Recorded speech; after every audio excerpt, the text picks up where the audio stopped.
it has been said many, many times. I'm sure you have heard the song Pressure This Burst Pipe.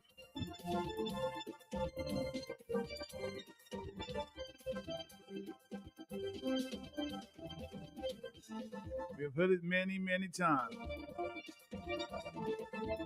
And definitely this time we will agree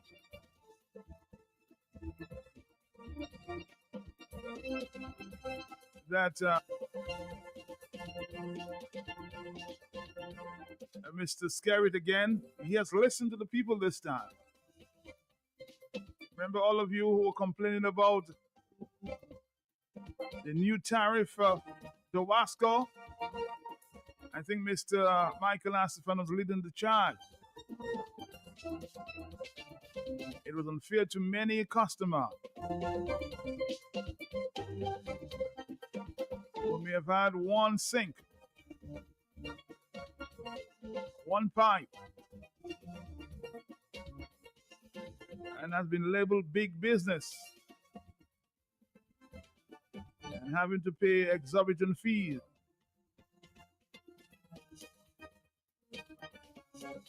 Well,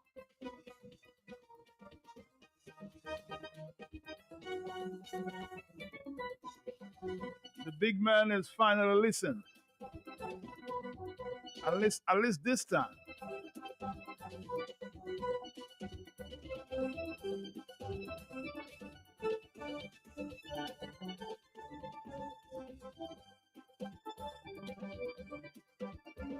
That's why we always tell you to keep the pressure on. Because many of his fans out there, many of his supporters are suffering as well. I'm saying, PM, that WASCO thing doesn't make sense.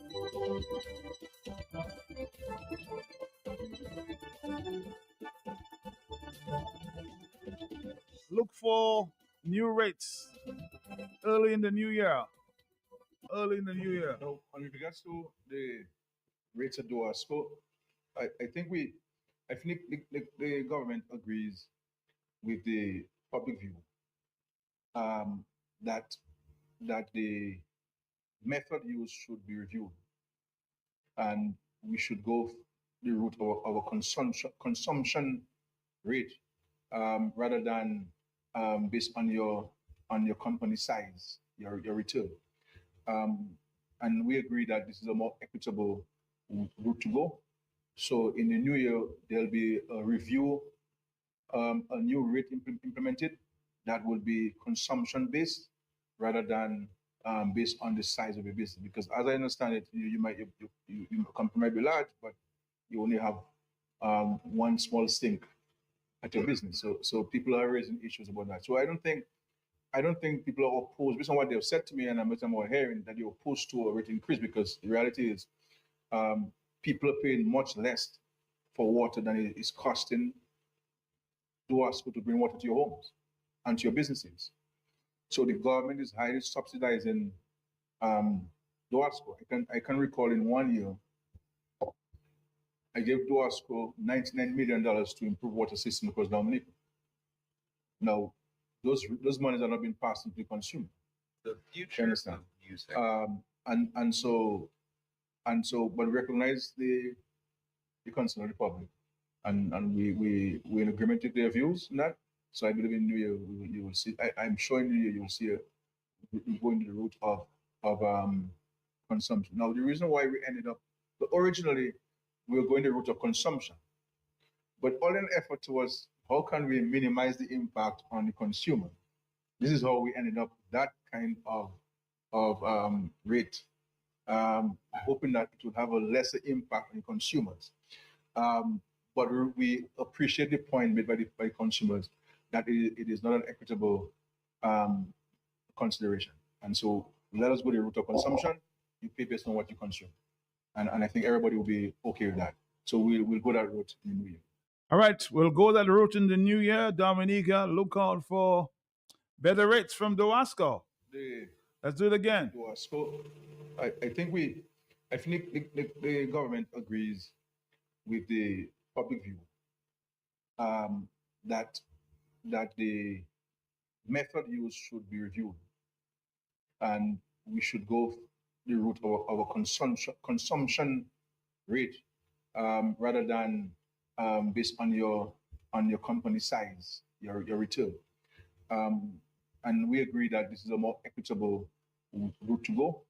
So in the new year, there'll be a review, a new rate implemented that will be consumption based rather than based on the size of your business. Because as I understand it, you might be large, but you only have one small sink at your business. So people are raising issues about that. So I don't think people are opposed based on what they've said to me, and I'm hearing that they're opposed to a rate increase, because the reality is people are paying much less for water than it is costing WASCO to bring water to your homes and to your businesses.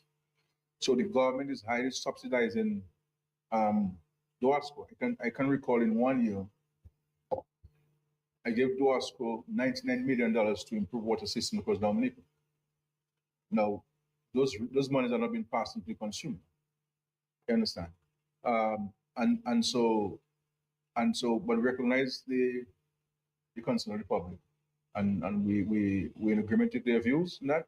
So I believe in New Year you will see. I'm sure in New Year you will see we going the route of consumption. Now, the reason why we ended up originally we were going the route of consumption, but all in effort towards how can we minimize the impact on the consumer.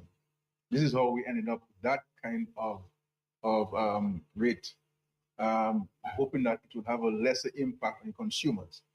But we appreciate the point made by consumers that it is not an equitable consideration. And so let us go the route of consumption. You pay based on what you consume. And I think everybody will be okay with that. So we'll go that route in the new year.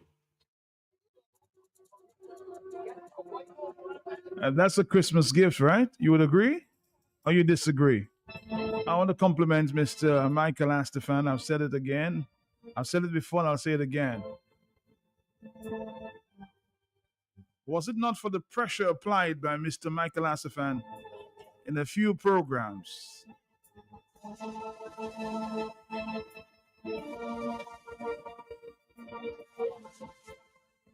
Do you think we would come to that reality?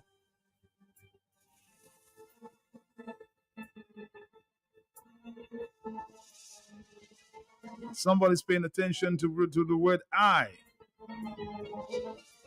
He's not saying the government, I. I gave the WASCO 99 million.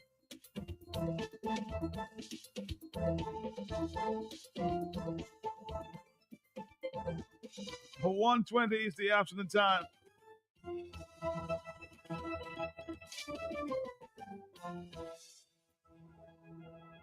And somebody's asking the question, are the new rates going to be retroactive? Well, he hasn't said that. Again, what about the people who are already paying the new rate, the WASCO rate?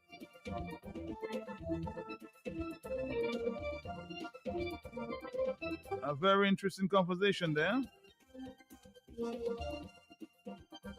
We've always said, and many people are saying, and it's been repeated, I tell you all the time that people power is greater than the people in power. If and when my people learn the strength, their strength, they can exercise their power for a better Dominica. So you see, when you come together, you can have better results. The people's power.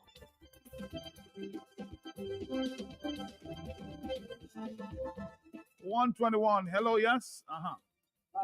Yes, sir.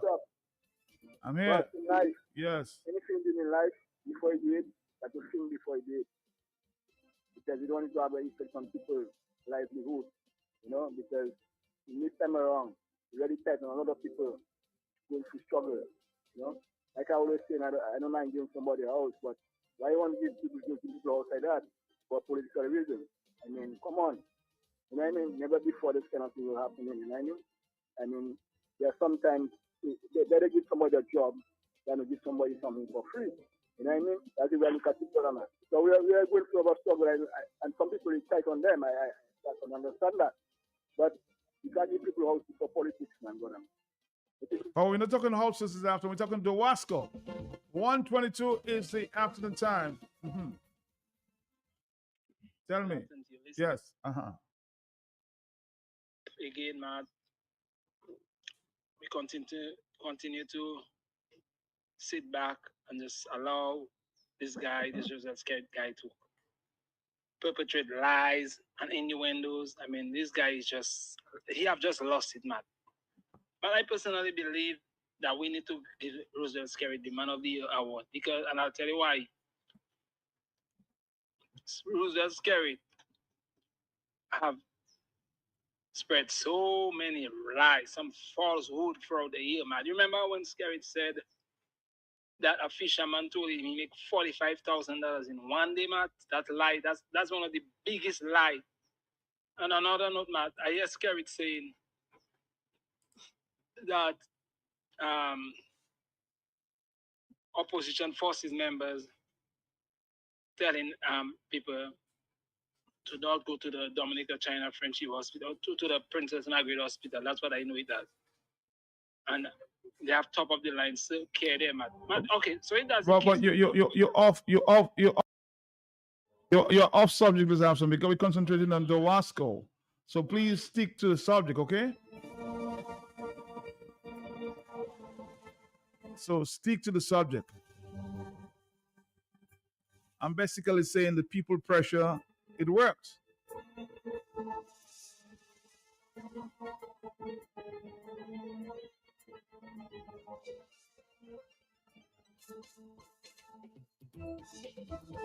A lot of people are making comments as to why or what is wrong with the PM. I gave to WASCO. Did you give to WASCO? Was it your money that gave to WASCO?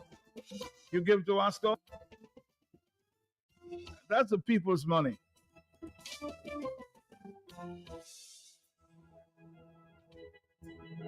And I will give again Mr. Michael. I invited him this afternoon. There was no show so far.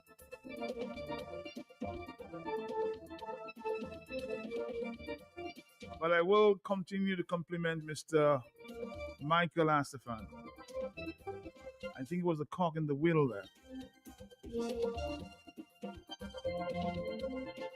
It was Mr. Michael Astafan's advocacy.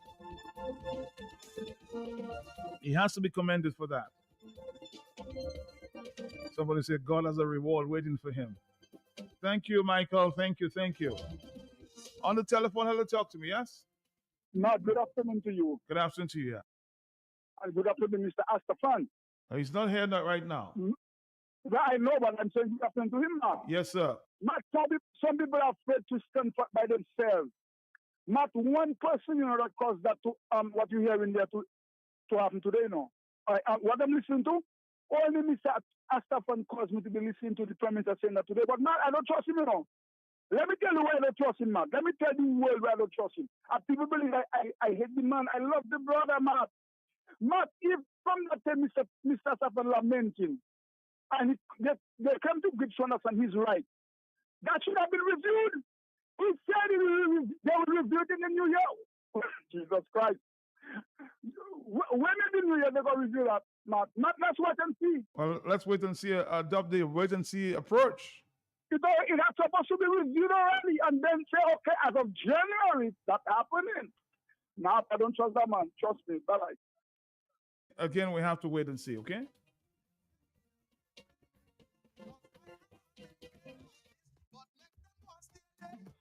Them can't tie me in a basket. Me love this sucker, it's no secret. Music from out of the VIC.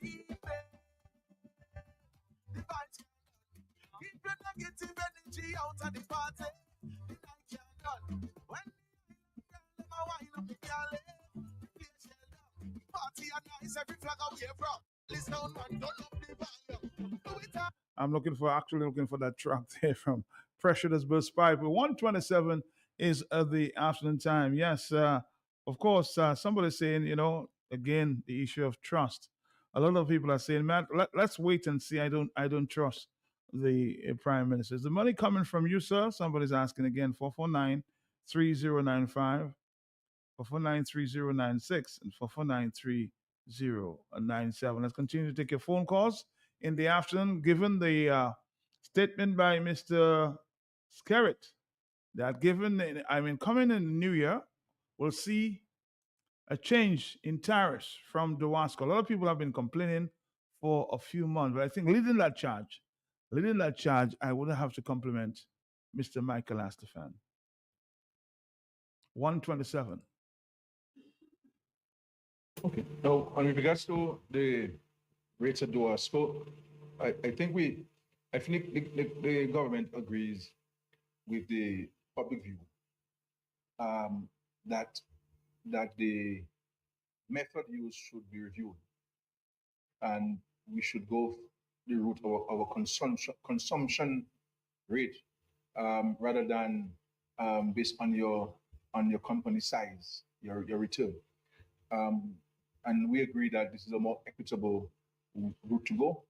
So in the new year, there'll be a review, a new rate implemented that will be consumption based rather than based on the size of your business. Because as I understand it, your company might be large, but you only have one small sink at your business. So people are raising issues about that. So I don't think people are opposed, based on what they've said to me, and I'm hearing that they're opposed to a rate increase, because the reality is people are paying much less for water than it is costing WASCO to bring water to your homes and to your businesses.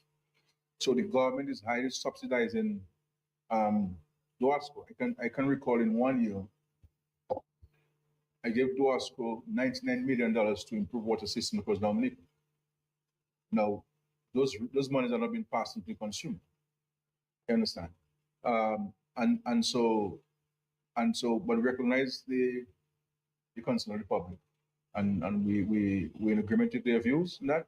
So I believe in New Year you will see. I'm sure in New Year you will see we going the route of consumption. Now, the reason why we ended up, but originally we were going the route of consumption, but all in effort was how can we minimize the impact on the consumer. This is how we ended up with that kind of rate, hoping that it would have a lesser impact on consumers. But we appreciate the point made by consumers that it is not an equitable consideration. And so let us go the route of consumption. You pay based on what you consume. And I think everybody will be okay with that. So we'll go that route in the new year.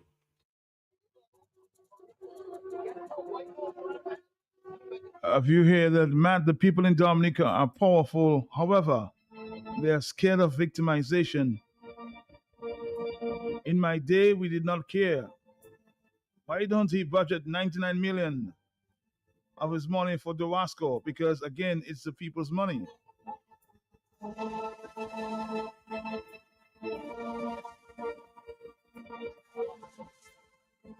Hello, talk to me, yes? Good afternoon to you, sir. How are you doing?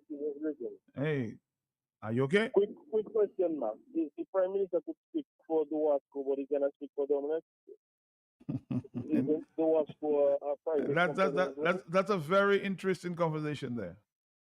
So how come he could speak for the WASCO, but Dominic, so nobody at the WASCO making 3 times his salary? He's only at Dominic making 3 times his salary? Okay, man. All right, thank you very much. And of course, that would give him some praise there. This issue with the WASCO, and changing the tariff, that would give him some praise for sure. The fact that the government has lowered the very smart comment there. I see you've started the conversation. You're very bright people there. Don't be busy to take Mr. Wood as gospel, We need a time and a date of implementation.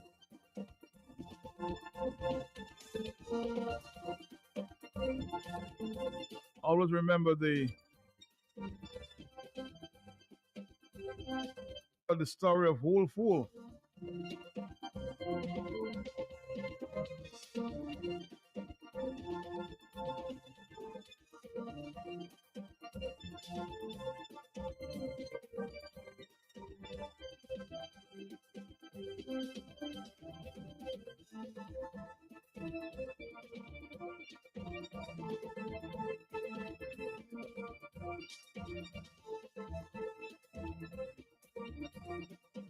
We're going to come back, Dominic, after this. E-Star Trading Limited Christmas giveaway is on.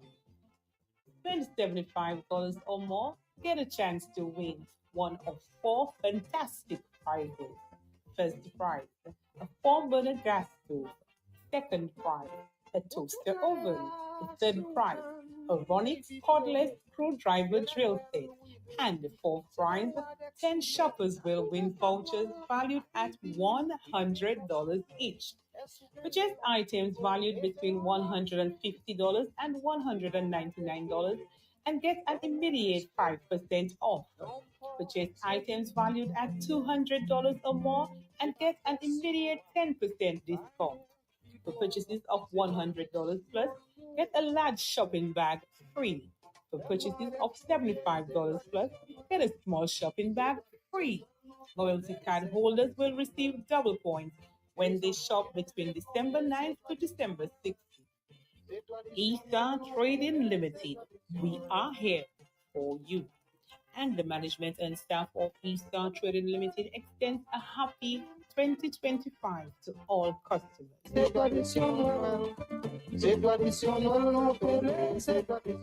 Okay. Now, on regards to the rates at WASCO, We'll come back. We'll come back to that. New York City and the Tri-State, it's so power. It's a party! It's a party! Give me Borough to Borough in collaboration with Creole Cultural Ambassador Prince Wadix present Winter Wonderland, the Red Edition, Saturday, December 21st from 8 p.m. 112-50 Springfield Boulevard, Queens Village, New York City.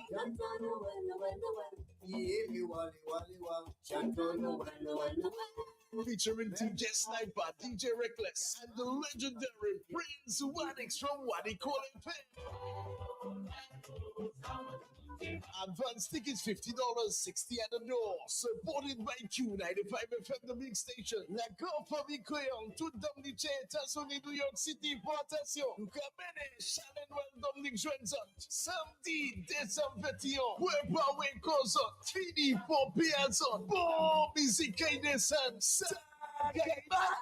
Christmas in this year. Mom, can I have this? We have an extra $400 from Flow. You can have everything you More want. gifts with Flow. With Christmas in, when weekly prices up to 10,000. Sign up for a postpaid bundle or a promo. We Christmas in with free groceries from Flow. Plus, a chance to win weekly prizes and up to $10,000 cash. Head over to your nearest Flow store or visit discoverflow.co. Flow, we Christmasing. More gifts with Flow.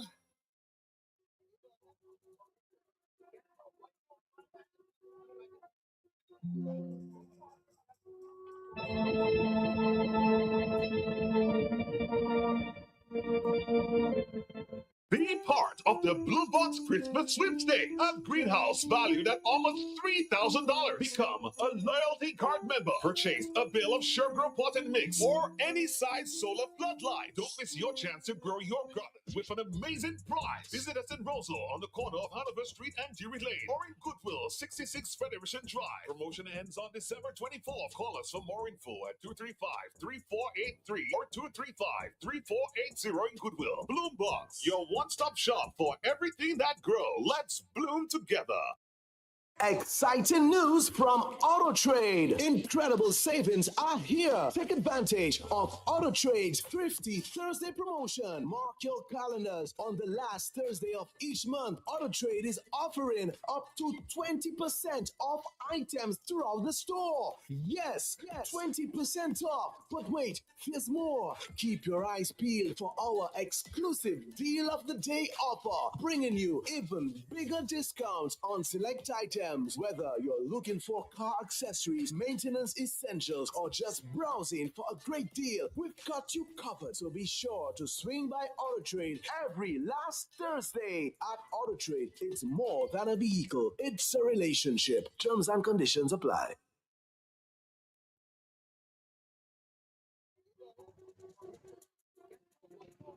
We'll continue until about 2 o'clock. 5 to 2. I will play a repeat. I have to attend the funeral this afternoon there. To apologize for that. So we'll do a repeat at 2 o'clock of a former program with Dr. Thompson Fontaine. Program we aired earlier this week. Matt, Roosevelt Scarrett knew damn well that the increase based on business size was a tax. It was deception at the best. He creates a problem and pretends to come with a solution after there is a pushback. The WASCO is a proprietary company of the government. And common sense will tell you increase can only be based on consumption. The WASCO needs to be capitalized on the billion-dollar bottled water industry and stop playing petty games with politicians. The general manager position needs to be on contract and renewal basis on performance. Stop playing politics with the WASCO, somebody saying there.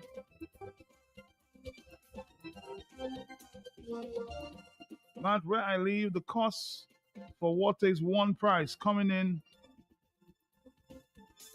and it's a little higher going out because it's considered going into the sewer.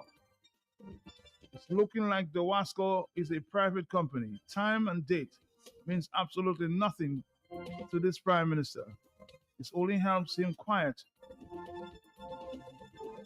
Only helps him to quiet the people.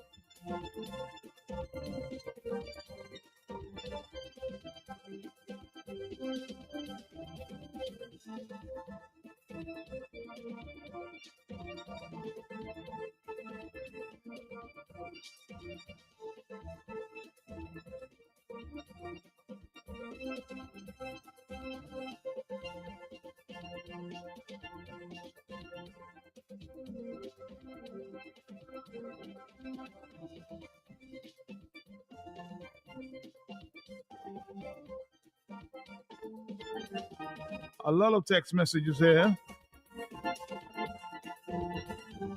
Don't be too busy to take Mr.'s word as gospel, you know. We need a time and date for implementation.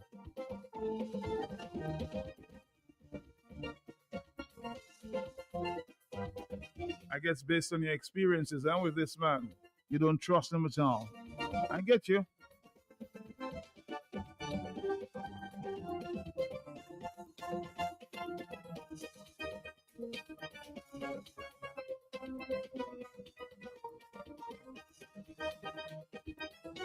The WASCO Financial Department and the Board of Directors do not have access to financial analysts. This should have been done from the very beginning. If it were based on consumption, how the hell someone whose average consumption is less, the basic volume has the same rate increase as someone who uses at least twice as much?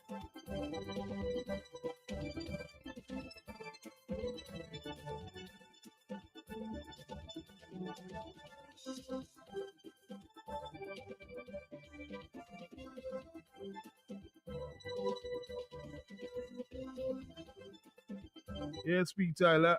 I'm hearing a lot of distribution of ham and turkey.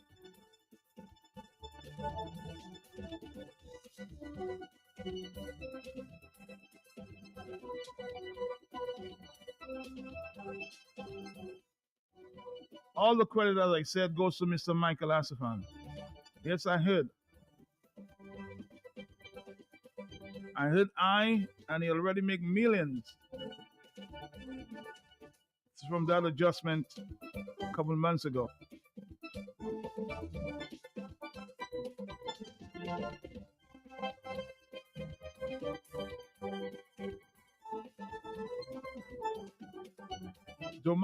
Domlek and Dewasco are basically the same. He speaks for Dewasco, but runs from Domlek.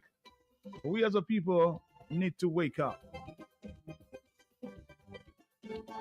Well, you see this afternoon there, according to his comments, he's giving you back what he took from you a couple months ago.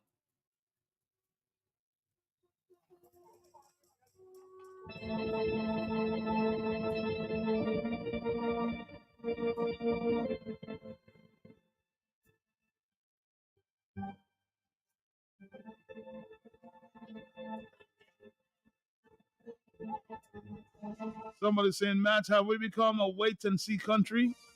I pay attention to everything that goes on in my country, even though I'm overseas. Too many discrepancies in government operation.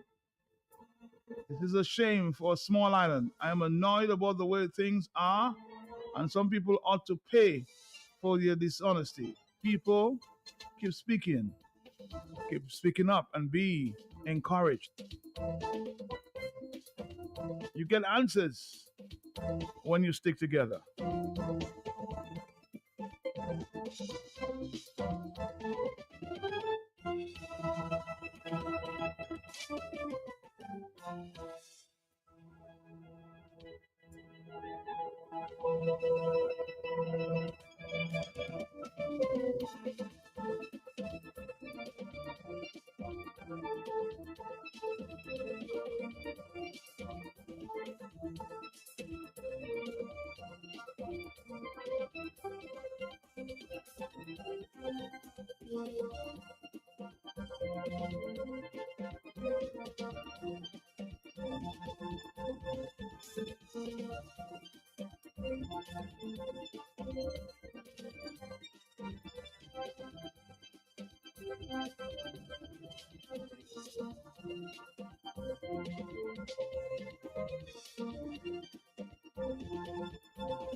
Somebody says their turkey was delivered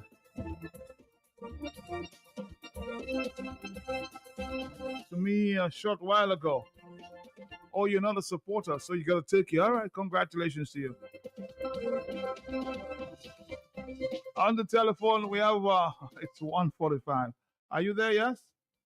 Matt, everybody's getting ham and turkey. Persons are not taking the ham and turkey, and they don't want the neighbor to see them taking the ham and turkey. Really? For them to go. Yes, because Okay. I was delivering ham and turkey. And you give everybody? And persons are saying they don't want. They don't want to carry ham and turkey. That's when we have unfortunate. that ignorance, we have to expect them to stop calling radio station because they are not taking the ham and turkey.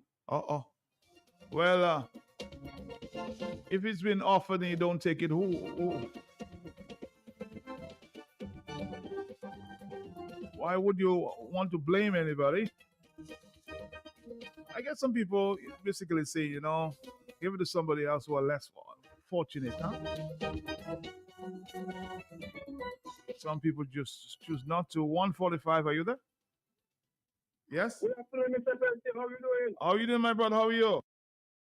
Boy, I give him thanks for that by just bubbling a little ice. I know I can't prepare food, but I can come to me what I'm going to eat. Boy, yeah, that's Mr. Banke. Boy, you know my Uncle Trump win in America, which is President of America, right? Soon from now. So now everybody talk about river and water and bottle and all kind of different things. So what I'm saying, I won't boss say I have a little money somewhere to give the people who want to build a factory, a water factory. So I know you have a little somewhere west where you be there. And Uncle Trump will send some funds. I want me and you, man. He's a worker, I'm a labor, right? So me and you will make our factory. And everybody going to pull us. You agree with me, Mr. Belte? I don't think I get your argument here. Don't go along bush. I'm not running away from the bush, my brother. I want you to, Michael. We have a few minutes. Come and talk to us. I suspect you are, and you should take credit for most of what we're experiencing after, but we don't have too much time. Hello, sir. Hear me a little bit. I'm hearing you. Go ahead. Hear me a little bit. I don't vote for no party, not a politician, but I support a political party, right? Because I can, if I will speak myself, I have too much to mention, but let me tell you something as I tell you again. My uncle Trump go on 20th of January next year, 2025 inside. Right? My uncle, I'm going to get some money from Uncle Trump. So the little US you have, me and you, we're workers and right? We're going to make a water factory, so everybody going to enjoy. Yes or no? Well, this is not what we're talking about. If we have a water factory, everybody will benefit. Everybody benefit. But I don't want to change the conversation here. because we've been talking about Mr. Scary. I want Mr. Michael Asafan, who just joined us, to give us a few minutes because we don't have so much time. We have a repeat program coming up in the next few minutes. Let's listen to Mr. Skerritt as it relates to the WASCO. Let me get Mr. Michael Asafan to give his 2 pence at this time. On Yes? regards to the rates of WASCO, okay. Now, on regards to the rates of WASCO, I think the government agrees with the public view that the method used should be reviewed, and we should go the route of our consumption rate rather than based on your company size, your return. And we agree that this is a more equitable route to go. So in the new year, there'll be a review, a new rate implemented that will be consumption based rather than based on the size of your business. Because as I understand it, your company might be large, but you only have one small sink at your business. So people are raising issues about that. So I don't think people are opposed, based on what they've said to me and I'm hearing, that you're opposed to a rate increase, because the reality is people are paying much less for water than it is costing WASCO to bring water to your homes and to your businesses. So the government is highly subsidizing WASCO. I can recall in 1 year, I gave WASCO $99 million to improve water system across Dominican. Now, those monies are not being passed into the consumer. You understand? But we recognize the concern of the public, and we're in agreement with their views in that. So I believe in New Year you will see. I'm sure in New Year you'll see going to the route of consumption. Now, the reason why we ended up, originally we were going the route of consumption, but all in effort towards how can we minimize the impact on the consumer. This is how we ended up with that kind of rate, hoping that it will have a lesser impact on consumers. But we appreciate the point made by consumers that it is not an equitable consideration. And so let us go the route of consumption. You pay based on what you consume. And I think everybody will be okay with that. So we'll go that route in the new year. Michael Asafan, everybody says you should take credit for the pressure that you applied. Well, Matt, I want to congratulate the Prime Minister for taking that step. But more importantly, Matt, he has failed to respond to the major issues. One, not tabling not following the rule of law. Okay. And the fact that the WASCO is not regulated for over 20 years. And then the composition of the board, the massive conflict of interest. Now he talks about $99 million a year. He said I gave where you get that money? The WASCO signed loans for $99 million. If he gave it from the CBI, I don't have a problem. The CBI is ours. Yeah. He give it to us. It's not his to give. The Prime Minister must be honest with the people. Okay? There's major problems at the WASCO in terms of their legal requirements according to the law. The fact that he has agreed to base it on consumption is what they should have done in the first place. But the composition of the board maybe are people who do not take the time, Matt, to read the act, go and see what public utilities are doing around the world to serve the people. These are people who are just there to benefit from what they pay them to go to meetings, Matt.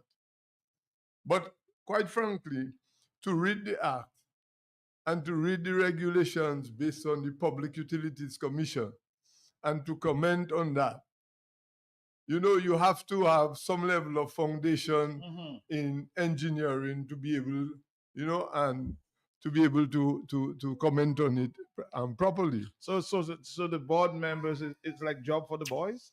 Is that what you're saying? But Matt, if you are the PS responsible for the WASCO, your wife on the board, and your first cousin on the board, your auntie daughter, your father, sister, daughter, that is not how you run a public utilities, man.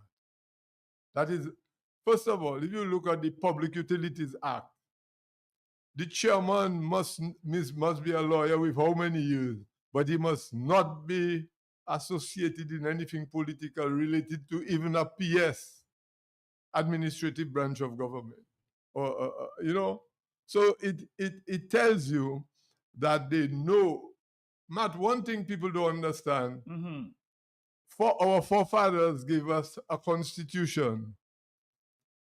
Okay? Now the constitution is not to protect us from one another, you know what? It is to protect us from the son of a bitch. And you know what that son of a bitch is? I'm wondering. The politician.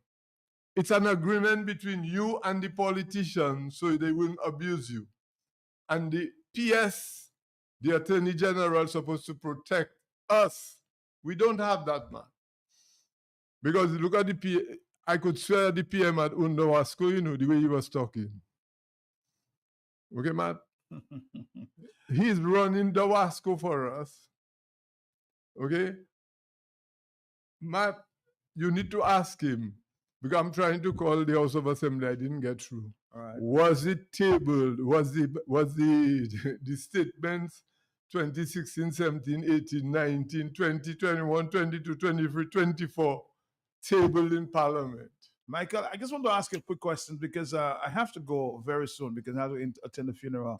Why do you think he changed his mind? Matt, because he did not meet the requirements of the law, and we were planning to go to court. Because somebody's asking me, why didn't you take him to court? Well, because we gave them a chance, but he has to come clean on the other areas. Because, Matt, you cannot run a company and the law says you have to table a report. You shall table it when you receive it, and you don't. You cannot go and put your friends and family on a board. Okay? You need people who can manage the company, who have finance, law, whatever they require, to contribute to our welfare. Because it's our welfare. Matt, water is life, you know. And you cannot just treat it as a little thing passing by to give somebody a break to be on the board. People have to come and ensure that they have the resources in case of a disaster. The WASCO will survive. Their employees are well trained and managed, and they're very motivated. You know, not ask them to do magic for you and those kind of things. You understand? So it's a serious company, and my concern is for the welfare of Dominicans and my welfare also. Because when I look at the $100 they're asking me to pay, Matt, we could afford it. But then I looking at and the Prime Minister talking about big business and small business who have small things. There are people selling acres, Matt, a little restaurant, and they were paying $46, Matt. They now asked to pay almost $200. $1,000 a month, a year more. They were 36 by 12. It's $400 and something, Matt. Okay? Yeah. And they're asking them to pay $1,400, pay the same 36 plus $100 a month. But these are the people that it was affecting most, you know. And the big businesses which have employees and a restaurant, they're asking them to pay what they do not pay in a year. Every month. The large business, I know one large business that was paying less than $80 and asking them to pay, I think, $1,500 a month. This thing, the people who came up with that had no idea what they were doing. They just look at the money they need and they just decide, if we do that, then we'll make that. Michael, we have to continue that conversation. Okay, man. All right. Take care now. Thank you. Thank you. Ensure the WASCO, I would hope they would come clean with the people and tell the people why they didn't table those things in Parliament. Is it because the government was owing them too much money and they didn't want to show it on the report? Is it, why is it you didn't table it as the law requires? Why were you not regulated for 20 years and you never came to the people to tell them so? And the law requires that you regulate it. Where I could go and complain within the law, I did not get that avenue, man. So I had to come to the public. And they were upset I went to the public. They were upset, Tell me, you in the public, well, leave it in the public and those kind of things. But when people are mismanaging public corporations, they have to be taken to task. Matt, there's one thing I'm going to send you some pictures. There's one of our wetlands that they dug up and they hauled tons of earth to backfill it. Matt, just 2 years ago, I saw people carrying dome in pails, the fish they call dome, out of the marine reserve. It's a national park. And I'm see they digging it up opposite where they building the marina, man. So poor people who used to go and take dome and go and sell it or fry it to sell, man. That is completely destroyed. We have to send you the pictures. Send me the pictures, yes. We have a lot to talk about, but now it's time for a repeat of Dr. Thompson Fontaine. Following is a repeat program with Dr. Thompson Fontaine, the leader of the United Workers' Party. People talking about large numbers. We don't have probably as much as we would have liked, but in terms of the numbers we have, the energy is there. The energy is there. These are people who are committed. There are individuals I met who have been there since this morning from 8:30. Mm-hmm. They've not had lunch, but they're standing tall. They're standing strong. So I've been really much encouraged by the energy and just the dedication of the persons I saw there. There were several people from my own village of Grand Fond who came down all the way from Grand Fond to be a part of it, and from Rivière Syrique and so. And so I'm very happy to see that, and very happy to see that the people are coming out. Mm-hmm. So you think they should continue to stand firm? Absolutely. Yes, man, we have to, because this is at the center. I mean, this is going to determine all of our livelihoods here in Dominica, and people should not believe that this is not going to impact them. Because at the end of the day, the government that you get will be an outcome of whatever legislation is passed. So it's very important for us, because in terms of the electoral reform that we want and what we're asking for, and we really shouldn't have to be going through this, but this government appears to be bent on staying in office at all costs, and they're making this a lot more difficult than it really should be. Mm-hmm. But Thompson, again, I just want to say congratulations to you. I saw the numbers and you did very well at the delegates conference yesterday.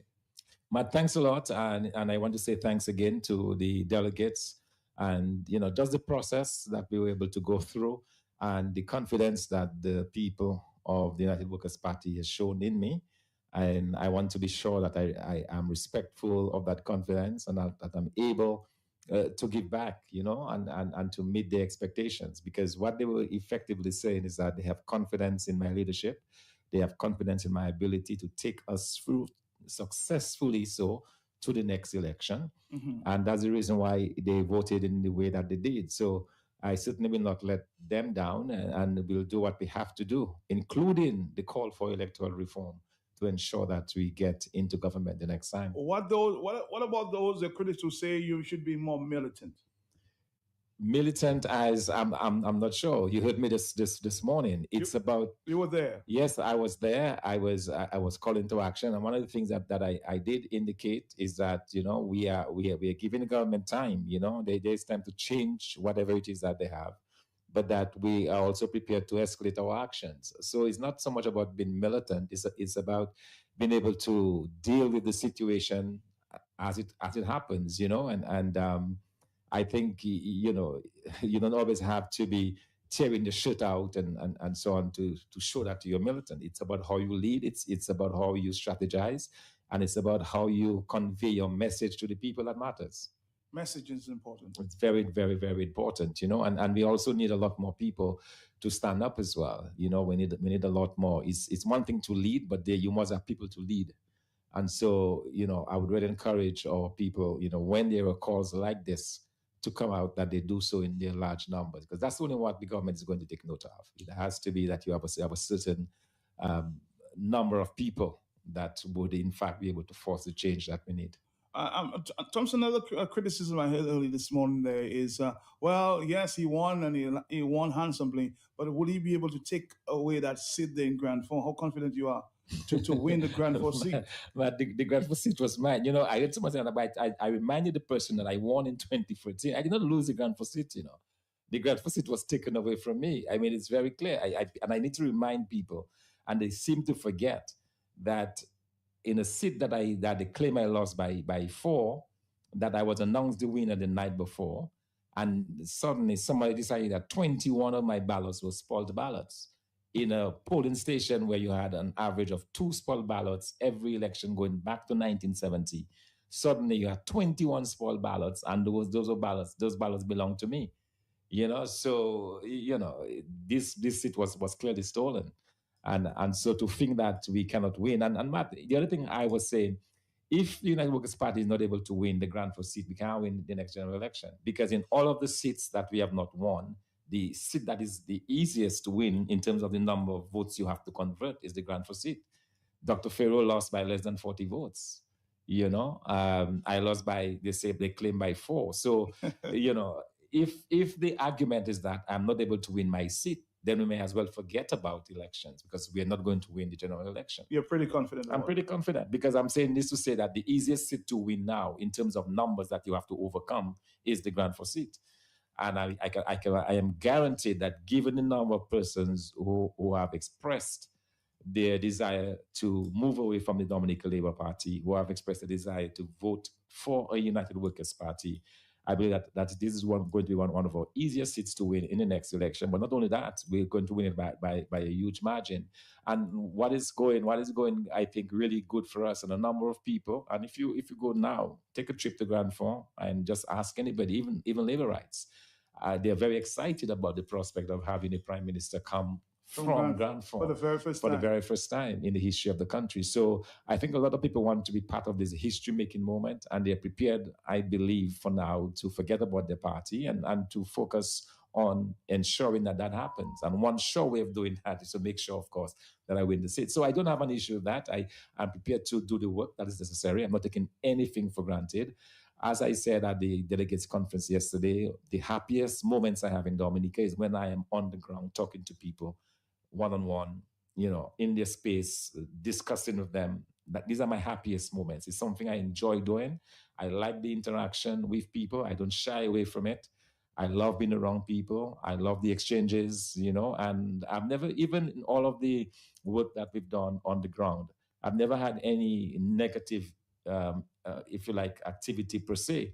And non-labor rights are very respectful. When they find out who I am, they're very respectful. They're prepared to engage. Nobody has ever told me, sorti là, no pav, letano, go away. None of that. It has always been a welcoming atmosphere. So, in terms of doing the work that is necessary, I'm prepared to do it, not only in Grand Four, but throughout Dominica, to do the work necessary. That's why I'm extremely confident in the party's ability to win the next election. And that was my mantra yesterday.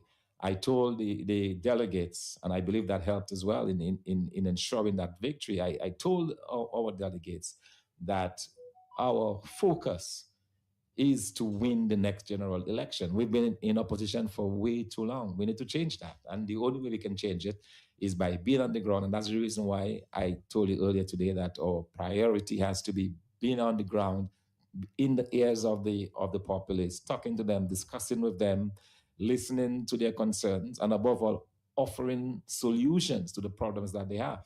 And so I'm extremely confident of the party chances going forward. All right. So what about the power rep that you have existing now in Grand Four? Are you disappointed with a representation there? Not me, but the people are extremely disappointed. I mean, if you hear it from the people's mouths, they're extremely disappointed. They felt that she has not done even as a quarter of what the previous power rep, Mr.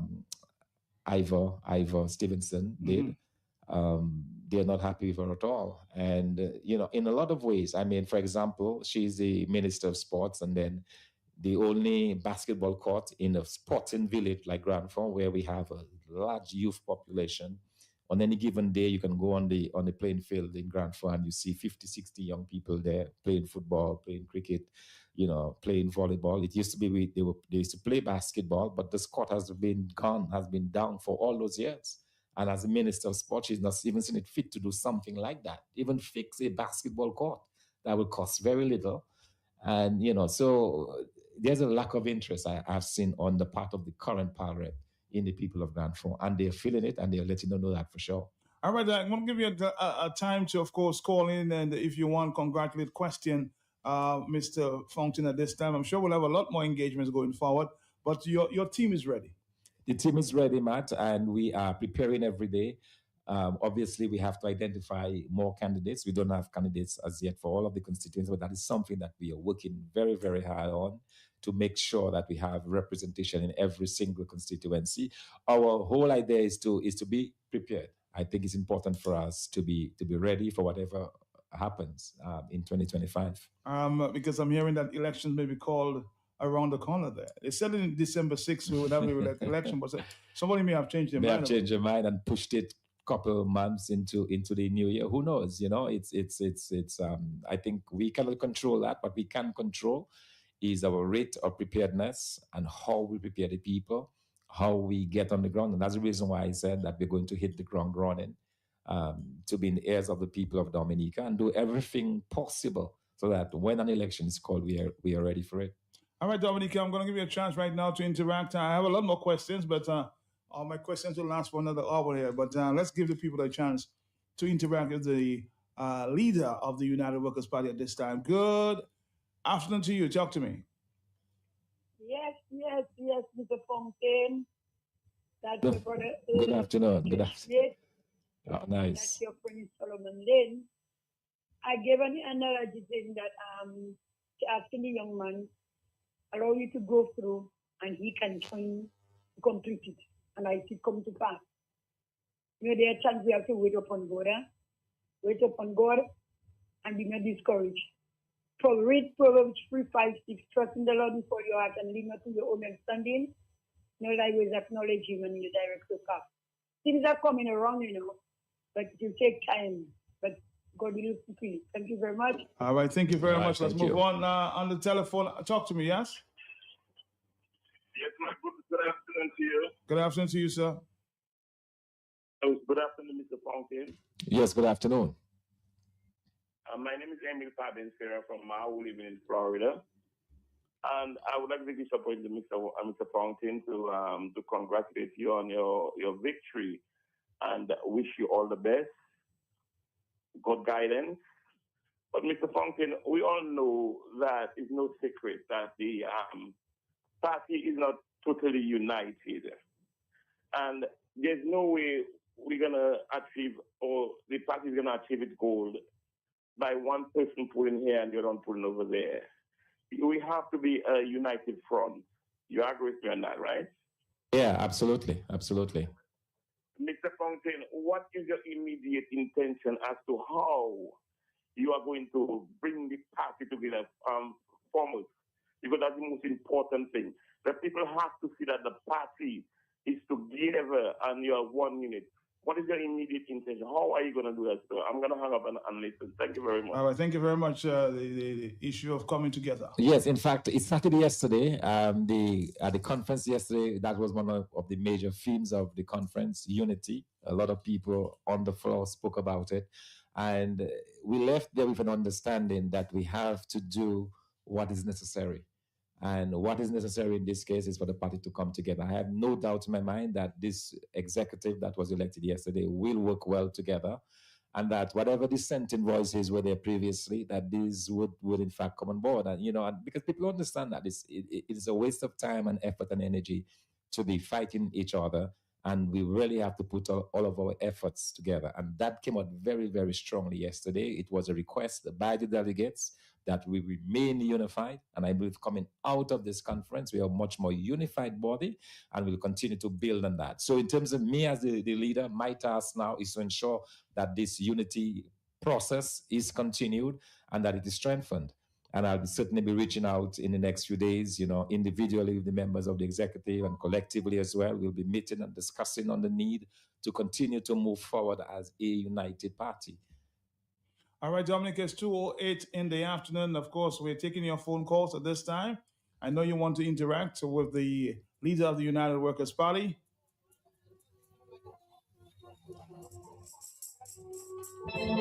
One of the biggest challenges as we speak, Dr. Fountain, is a lack of employment in Dominica, especially for the young people, those who live in college, high school. They wonder, and we see a lot of children are unemployed. We see challenges coming out of the big business down in Caneville, offshore. How do you plan to tackle the issue of the biggest problem, I think, of unemployment in Dominica, if you will? Matt, this is something that has really concerned us. In fact, when we held the economic conference in June of this year, that was one of the major focuses for us. How do we reduce this high level of youth unemployment? How do we create jobs? How do we create opportunities? And that is something that we believe, and I announced yesterday at our conference, that this is something that we are looking at very, very closely. We have a couple of projects that will be able to generate some jobs in 2025. But beyond that, we are looking at really substantive jobs. That would mean a revival of the agriculture sector. It would mean a revival of the tourism industry. It would mean a revival of our manufacturing sector. But that can only be done with good planning. And this is something we can do a little of now, but it will take us to be in government to be able to turn everything around. But I can tell you, I feel the pain of countless young people in Dominica who simply cannot get an opportunity to find work in Dominica. That is a huge burden, and that is something that we're paying a lot of attention to. And this is something that we believe we can actually be able to sell to the Dominican, get them to understand that we are concerned about them, that we are working on plans to provide those kind of jobs. And our major theme as a party will be, when in government, to create those jobs. But even before we get into government, in whatever time we have left in 2025, the idea is to work on different projects that can to demonstrate our ability to do just that. And that is to what about jobs. The NEP is a major quote unquote factor for the Labour Party in terms of their winning legacy. They keep that group together, but it's not sustainable. How do you plan to address that? Yeah, the NEP is not sustainable. So what you will find is that we will do, when in government, we'll certainly refocus in terms of the focus on this particular employment program. We would want people to be employed in sustainable work. So, for example, instead of having somebody just out there, let's say, weeding or just cutting the grass, probably that person might be better served if they're in a factory setting where they can now create a product that can be sold. If they're out there cutting grass, what about this particular person instead being able to help a farmer plant some banana trees that can then be sold and make money? So you have to find ways to become a lot more creative than we have seen in this particular program. I heard the prime minister saying recently that we don't have production in Dominica, production factories, because the electricity rates will be high. No, I mean you can build a factory shell. If that's a problem now, you can build a factory with a solar panel and do an initial investment in solar, and you have the energy that you need to run the factory. So this is a poor excuse. It's a very poor excuse. It's a poor excuse for doing nothing over 24 years. I mean, it is clear. I mean, this and that's one of these things that surprises me most, is you have a government that has done so poorly over so long a period, and yet they're fighting in parliament to stay in office. It makes no sense to me. You think they have lost all their creative ideas, Thompson? I think so. If they had any, it would have come out already. We would have seen it. been exhibited, but we have not seen that. We certainly have not seen the creativity. And the NEP is a good example of that. No creativity in this, no thinking at the back of it, and no ability to revive the agriculture sector, revive manufacturing. And these are the areas you need to focus on if you want to create jobs in this economy. And this is a repeat program of Talk on the Block. I know economics is your strength, Doctor. What is the status of our economy at this time? Dominica economy is in a virtual state of collapse, and we know that because you say collapse. Collapse, yeah. It's a collapsed economy. A collapsed economy because it is not able to create new jobs. No new jobs are being created in this economy. You have very high prices for consumers. You have a situation where you have a very small number of people working, so really high rates of unemployment. So you have high unemployment, high inflation. By that I mean you have high prices on practically every commodity. You have the fact that the government itself has issues with financing of its activities. So that's an economy that certainly is in a state of collapse, and it would take a major effort to get this economy back on stream. All right, but it can be done. We've planned it out in our economic conference. The information is there. And when we assume a government will be able to use those plans to move forward very quickly and very effectively. You keep repeating when. It's like you're so confident about it. Matt, I have no doubts in my mind. Absolutely no doubt. I think after 24 years of this Labour Party government, the people of Dominica, they have had enough. Fed up? They're completely fed up. People are prepared to vote against this government. They understand that it is not working for them. It is not. I mean, very few people, even persons with jobs. I mean, the public servants who have jobs, they have not gotten pay increases in probably 15 years. I mean, imagine you're working at a job for 15 years and you have not gotten a single pay increase. It means that if you're making $2,000 15 years ago, this $2,000 is now worth about $700 today. All right? The same $2,000 you're getting, but in terms of what you're able to buy, what you're able to purchase is in terms of value. So, I mean, it's unthinkable. That you have that situation. So even where people are working, they have issues. No new jobs have been created. You have this massive unemployed numbers. So people are ready to give this government the boot, and I think they will. What about the incentives for the public officers who you just stated there have not gotten any increases there for the past 15, 20 years? Beyond the increases, Matt, there is also the issue of promotions. There is also the issue of appointments. For example, we have our teachers who have been acting for many, many years. You have nurses who are student nurses for 7, 8 years, for a long period of time. You have all of those situations where people who should be permanent workers are still temporary workers within the government system. All of that needs to be fixed, but the government is not able to fix it because it would involve an implicit pay raise. Because if you're going to, for example, convert somebody from being a temporary staff to a permanent staff, that would imply some wage consideration. So all of that is at a stalemate. So as a United Workers' Party government, we would ensure that public workers, in fact, one of the first tasks of our government would be to have a review of the current public service to make sure that all of the individuals who have not been promoted, you have a system by which those promotions will take place. You have a system by which you can ensure that teachers get their appointments, nurses get their appointment, police officers get their appointment. And more than that, Matt, you have a system that will allow people, what we call a merit-based system, so that people are not rewarded based on their support for government, but they're rewarded based upon their performance. So people who are performing, they'll be able to rise, move up the ladder. And that is something that we will put in place because we believe in fairness. We believe that if you're going to build a society, if you're going to build a society where people are anxious to get to work and contribute the efforts and energy, that they must feel that they've been treated fairly. They must feel that they have a chance, if they work hard, to get rewarded. And that is what we will infuse in this public service. So there's a lot of work to be done. And I can't wait, Matt, quite frankly, to start that work. You can't wait. I can't wait. I mean, I have to wait, but I can't wait. Somebody's saying there, just aside there, somebody's saying, ask Thompson Fontaine if the people who voted yesterday were paid to vote for you. I think it's a side, but a question of people who were paid to vote to keep you in as leader. People were made to pay to vote. That's what parliamentarians. I think Mr. Blackmore They just quoted him as saying that people were paid to vote. If I had money to give away, I'd not give it away for buying the votes. I would give it, that makes absolutely no sense. I don't know why Mr. Blackmore said, according to the reports there. 217, hello, talk to me.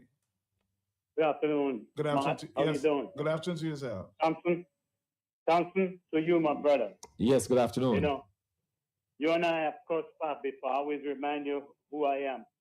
But it doesn't matter who I am. What is important is who you are, my brother. You are the man to lead the country as it is right now. I've always made my opinion known of Mr. Linton, but with you in there and Mr. Linton as the president is the same thing. So the country is in good hands. For all the naysayers who say what they say about you, I know you on a personal level shortly, and I've met you and spoke to you. And I'm the kind of person, when I speak to people, when I meet people, there's a God-given innate ability in me that I can see people and talk to them and feel their vibration. And when you could feel people's vibration, it's good vibration, I could say I would put my money on you. So, my brother, don't fear. And I think a lot of people are rooting for you. A lot of people are rooting for the country, most of all, because they want to see a better Dominica. Now, I just want to address something that Matt said a while ago when the Prime Minister talking about we don't have capacity and all of that. Let me say to all those who knew Dominica before Roosevelt scared it. Thompson, you might know. Matt, you might know, but I don't know if all you guys know.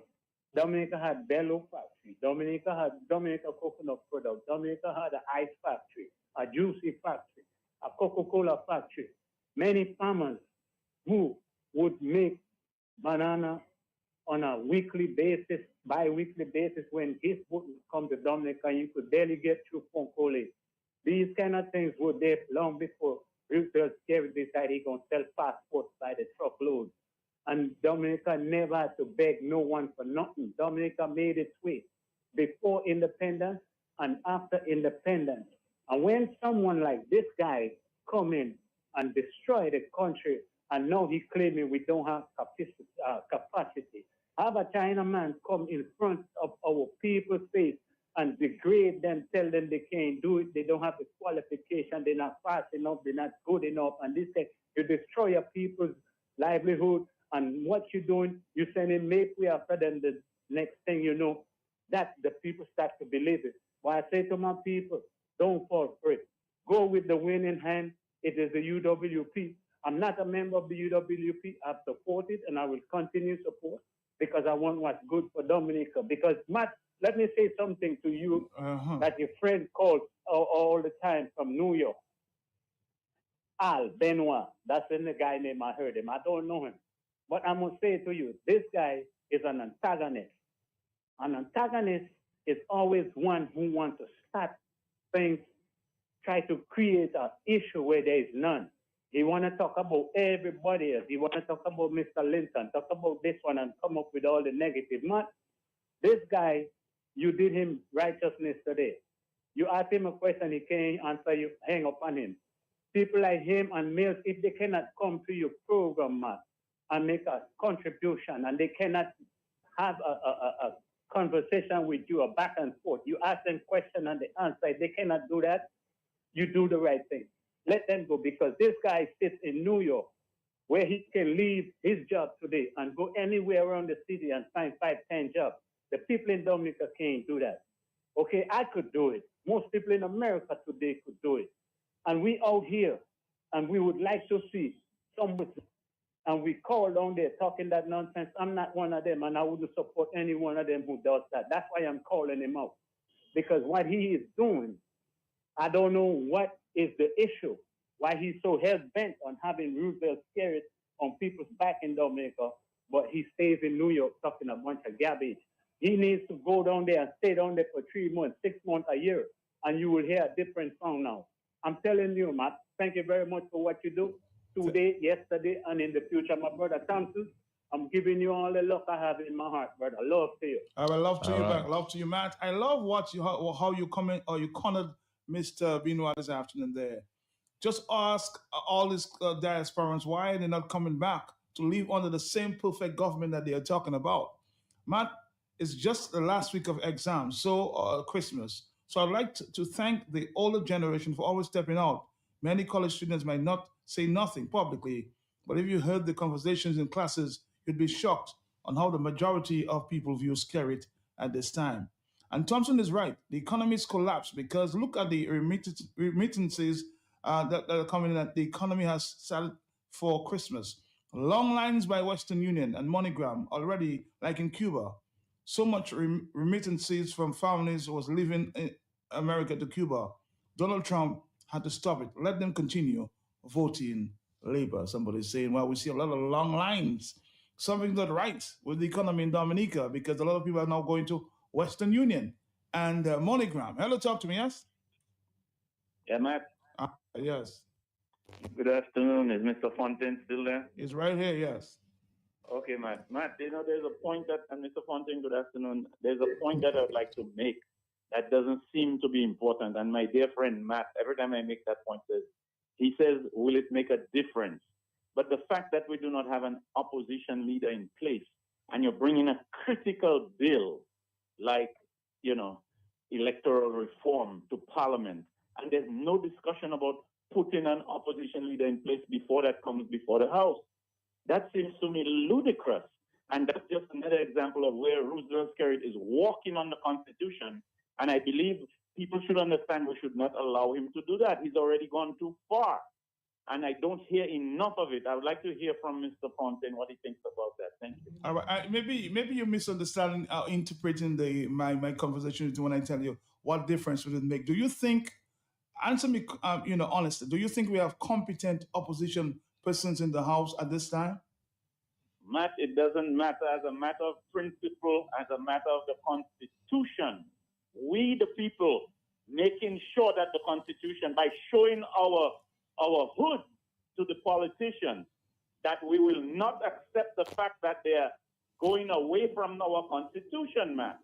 We have to show our hood and make these politicians understand that they must follow the Constitution. Let's get Thompson Fontaine to speak to that issue of the opposition and the Constitution. Speak to it. Yeah, Matt, well, it's very clear in the Constitution that there shall be a leader of the opposition. And even in a situation where the government wins all seats, it still allows for a leader of an opposition. And they would have to employ, as was done in Barbados, one of the members became the opposition leader. So, yeah, so, it is something that needs to be done.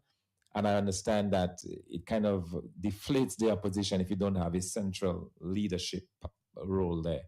And that needs to be fixed, and it can be fixed quite easily, I believe. And this is a repeat program of Talk on the Block. All right, hello, talk to me on the telephone. More telephone calls, 225. Talk to me, yes? Yes, good afternoon to you, Matt, and your listeners. Good afternoon to you. I'd like to say good afternoon to Dr. Fontaine. Congratulations again on the victory that we gave you yesterday. Something that we all know that you are the man for the job at this point in time. Matt, I will not speak about that fella you're talking about in America, always calling one. No, these people I don't worry about at all. These are non-entities for me. Matt, we're talking about Dominican economic collapse. Yes, Dr. Fontaine, who is the economist, can tell you. I can't tell this horse manual about that. I know a little bit about wealth. But Roosevelt, Skerrit, and his cabal are people who were not even copying other people in school, because there are so many ideas that have come on the radio, to do this or do that. And I'm going to give another one again. I'm going to start by saying this. When my father went for a man who came from Curacao in his 60s, he went for him in the airport. When the fellow went and he looked at the back of the airport, the wall, he said, yes, where the water going? They told him to the sea. He asked if it's whole the whole night. They told him yes. He must say, what? All the man, So, Matt, that's what my father told me. The man asked if that water is going to the sea the whole night. And this just shows you that we in Dominica can do what I think. Okay, that's just my thought. I believe we can have free different bottle watering plants. Having more water, bottling water. Not free, working around with different designs of bottles and different names of on the label. And sending to every flood the Caribbean is that much. That we can do because we don't have to pay for water. All we have to do is filter it up and fix for that thing, a kind of thing, laser thing to clean whatever is in it. That's just so much of a simple thing. And Roosevelt and his cabal, they cannot come across or come and do something like that. That's a simple thing I've been saying for a while. Very simple. So, Matt, we're going all the way. As soon as the election is called, we're going to start building back Dominica from where we left it in 1995. You think you have to wait until the election is called, or you have to start the work now?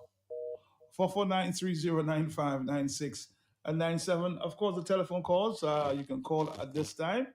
Again, I want to just say the number, 449-3095, 449-3096, 449-3097. Somebody, he brought up a point, Thompson, that I don't think we have actually capitalized on as it relates to taking advantage of the water that we have in Dominica. Yeah, exactly. I think the water industry can be a major industry for Dominica. And I rank it, very closely to agriculture. The same way we see value in agriculture, there's a lot of value in water. And that's a commodity that is in demand across the world. So you can never go wrong. I've always read that, the next war might be for water. Yeah, Matt, in fact, only 3% of all the water on the face of the globe is drinkable water in the form that we have in Dominica. 3%. So 3%, yeah, because most of it is salt water. So we should take advantage of it. We need to take advantage of it. I'm not saying we have all the 3%. We have a fraction of the 3%. Mm-hmm. But it just shows you how precious a commodity that is. And certainly there is room for major water industry. And I agree with the caller that you can easily have 3-4 bottling plants in Dominica with ease. An acolyte, again, I'll say that, an acolyte from St. Thomas wants to know. I don't know if you said he had a few people from Grand Fond that were there at the protest. He wants to know the number. How do I know what number? Did he count how many? I mean, some people ask some stupid questions. Ask how many supporters you had from Grand Fond, at that protest. Yeah. Just be sure that there were supporters from Grand Fond. They came to stand up. Stop asking ridiculous questions, my friend from St. Thomas. 2:30, hello, talk to me, yes? 449-3095. 96 and 97. I just want to go back to the point as it relates to water and taking advantage of water. Of course, I've heard it many times that you can, get some badges to transport water in the various the regions, Caribbean. Yeah, Matt, you recall probably about 6-7 months ago, the Antigua government made a major announcement that they were going to get water from Guyana or Trinidad. Yeah, it's Trinidad. Yeah, from Trinidad. Yeah. And this is water, Antigua, the Antiguan government. This is water that they're going to put on barges. And the question that a lot of us in Dominica were asking was, why is it that they're not taking this water from Dominica? We have a better source of water. We are a lot closer, so it just shows we do not have our house in order here in Dominica. That, if I were the Prime Minister, when I heard this announcement from my friend in Antigua, I would immediately get on the phone and call him and say, Panda, what you doing? We have the water that you need here in Dominica. But, again, this government does not really care about the people of Dominica by now. That should be very obvious to all of Dominica. Somebody's saying, will Dr. Fountain allow for 2 terms for a Prime Minister? Absolutely, Matt. I believe that is a good thing. I honestly believe that we can even legislate that, 2 terms for a Prime Minister, as well as having a fixed date for election. I think these are important changes that should be made to our constitution. It's a fixed date for election. Yeah. And 2 terms for the Prime Minister. 2 terms, maximum 2 terms, 2 5-year terms. Matt asked Mr. Fountain if he would invest some of the CBI funds into bringing back the Kubuli factory, and if he don't think that the Kalinago territory should have its own resort, distillery, and coffee factory and products by now. Matt, but obviously, the Kalinago territory is a prime example of a failed government in terms of their inability to take care of our original people. It is really sad, and these are suggestions that's coming from an ordinary person, in terms of what can the possibilities that exist. that you could do within the Kalinago territory. But any government that cares deeply about its people would be thinking along those lines. We don't have that, and that's the reason why we need a change of government, and we need it like yesterday. All right, Dominica, are you there, caller? No, I think we missed that call. Let's try this one. Are you there, caller? Yes? Yes, good afternoon, Matt. Good afternoon to you. Good afternoon to you. Good afternoon, Dr. Funky. Yes, good afternoon. Matt, you know well, Gaston Brown would not ask Kerry to buy water or to give him water because he knows Kerry doesn't work. He will not do nothing. He's lazy. He would get the report and don't do anything. All he does is sit down in office and just check for the next date of election. So he knew what he was doing. Thank you. All right, somebody again is asserting that as long as we get proper electoral reform, Dr. Fontaine will be our next prime minister. All right, so this person agrees with me that we are going to be the next government of Dominica. And a constituent there, a senior constituent there from Grand Forks says, yes, Mr. Dr. Fontaine will win the Grand Forks constituency. Hands down. Did he add hands down? Hello, talk to me on the telephone, yes? Yes, good afternoon, Matt and Mr. Fontaine. Good afternoon. Good afternoon to you. I would like for when Mr. Fontaine win by the grace of God that he utilize all the abandoned buildings in Roseau so that he can have it rented for the locals of Dominica, because a lot of people cannot afford to pay rent, and they're in cars, they buy the road, and they just cannot afford, and it's the Chinese and have those buildings in Dominica renting, and our people are suffering. So when you become the prime minister, the next prime minister, I would like you to look into that, please, and try to create, get building for Dominicans to work so that we can live a better life and take care of ourselves and our family. Thank you. I'm happy you brought that up, Dr. Fontaine, because would your relationship with the Chinese change? What would your, in terms of foreign relations? What would that be? Martin, I was tempted to relay a conversation that I had with the Chinese ambassador, but I will not, and because I just don't think it is proper. Okay. But I will tell you what my thinking is on this. You mean recently? Very recently, yes. But I'll tell you what my thinking is on this in terms of the relationship with the Chinese government. I think is a relationship that can be beneficial to our country. But I also believe that it has to be a relationship that is to our mutual benefits. In other words, we must be seen as a sovereign country to be enjoying as much of the benefits as our Chinese friends are. So what I mean by that is for example, any contract between either Chinese firm or Chinese government would have to ensure that there is something in it for our locals. So, for example, I would not have a situation that exists now with the building of the airport, where you don't have much more local participation in that project. I would ensure that there is a certain percent of that work that is set for locals, and when you cannot find locals, then you move outside. So that would be one of the most important things, So the relationship as it exists now, I don't believe that we are getting the maximum out of it.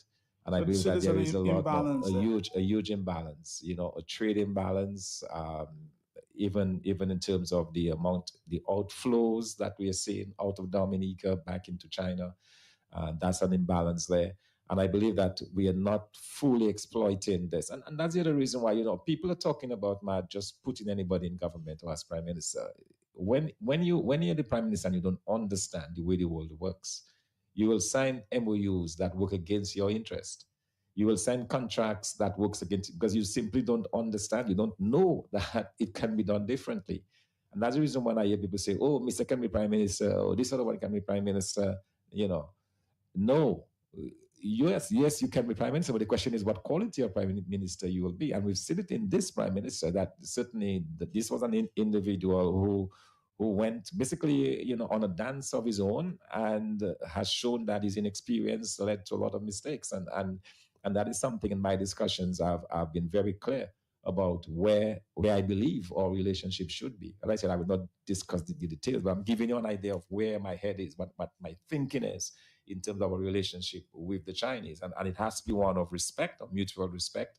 but it also has to be one of mutual benefit. And this is a repeat program of Talk on the Block. Let's just say, if you were to be asked, I'll ask you the question: what would be Mr. Roosevelt's scary legacy as it relates to Dom as a young prime minister? His legacy would be one of, I think what most defines me, or Mr. Scarrett in my mind, is his legacy of stealing elections. I think that's the legacy, a shameful one that will dog him all his life, and the history will record that. That this is a man who realized that the favor of the country had left them, and who decided that the best way to remain in office against the best wishes of the population were to steal those elections. And I think that is his legacy. It's not a good one, but that's what when you ask the question, that's what jumps to mind first and foremost. Stealing of elections. The stealing of elections. More telephone calls 449-3095. Are you there, caller? Are you there? Yes. Yes, I have another question for Mr. Fountain again.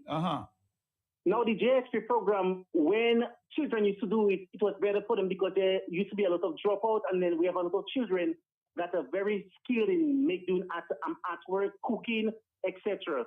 So I think he should reintroduce that program back in the school, because instead of having high drops, students dropping out from school, that would be a good program to have them so that we can have more skilled persons in Dominica.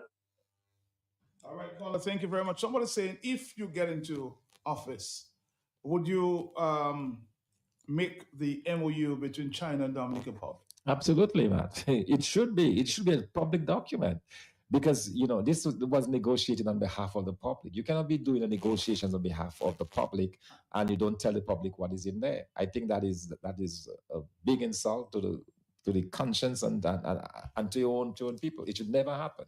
It should never happen that you sign a contract that the people of Dominica don't know what's in there. It's wrong.